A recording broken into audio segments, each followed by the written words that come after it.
నమస్కారం, నేను చందు. మన ప్రయాణం జ్ఞానం వైపు. జ్ఞానం, విజ్ఞానం అనే మాటలు పర్యాయ పదాలుగా వినిపిస్తాయి. ఆ మాటల్లో కొంత భేదం కనిపిస్తుంది. జ్ఞానం అంటే అది వ్యవహార జ్ఞానం కావచ్చు, విశేషించి ఆధ్యాత్మిక జ్ఞానం కావచ్చు. కానీ విజ్ఞానం అంటే విశేషమైన జ్ఞానం. జీవాత్మలు అల్పజ్ఞానం కలిగినవని, పరమాత్మ పూర్ణ జ్ఞానం కలిగిన వాడని, అతడు సర్వజ్ఞుడని ఆధ్యాత్మిక గ్రంథాలు వర్ణిస్తాయి.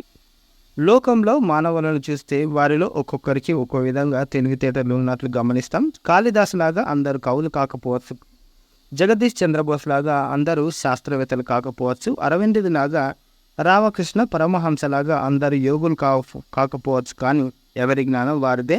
వారికి ఉన్న జ్ఞాన పరిధిలోనే వారి సుఖ దుఃఖాల అనుభవాలు ఉంటాయి.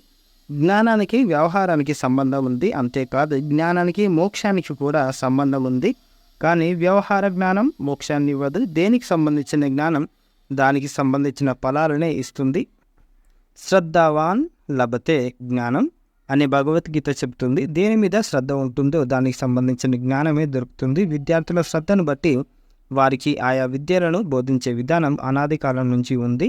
కపిలుడు సాంఖ్య విద్యలో, పతంజలి యోగ విద్యలో ఆరితేరిన వారు కావడానికి వారి అభిరుచులే కారణం. పూర్వం శౌనకుడనే ఋషి కుమారుడు అంగీరసుడనే గురువు వద్దకు వెళ్ళాడు. దేన్ని తెలుసుకుంటే అంతా తెలుస్తుందో దాన్ని చెప్పమని అడుగుతాడు. అపర విద్యలు రెండున్నాయని, వాటిలో పరవిద్య అనగా పరమాత్మను గురించే తెలుసుకుంటే అంతా తెలుస్తుందని గురువు చెబుతాడు. శౌనకుడు గురువాజ్ఞను పాటించి, బ్రహ్మచర్యాన్ని పాటించి, వివేకాన్ని సాధించి పరమాత్మ స్వరూపాన్ని తెలుసుకుంటాడు. లౌకిక విద్యలన్నీ అపర విద్యలే. అవి లోక వ్యవహారాల్లో మనల్ని ప్రవృత్తుల్ని చేసి భోగ మార్గంలో నడిపిస్తాయి. పరావిద్య మనల్ని సాంసారిక జీవితం నుంచి నివృత్తి చేసి యోగ మార్గంలో నడిపిస్తుంది.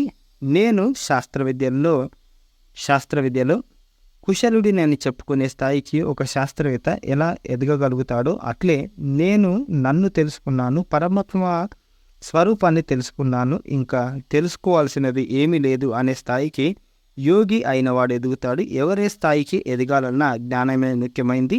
అందుకు మానవుడు నిరంతరం కృషి చేయవలసి వస్తుంది. ఈ కృషిని ఆధ్యాత్మిక భాషలో తపస్సు అంటారు. తపస్సులో మనోనిగ్రహం ఉంది, స్థిత ప్రజ్ఞ ఉంది, ద్వంద్వ సహిష్ణుత ఉంది, లక్ష్యాన్ని చేరాలన్న కోరిక కూడా ఉంది.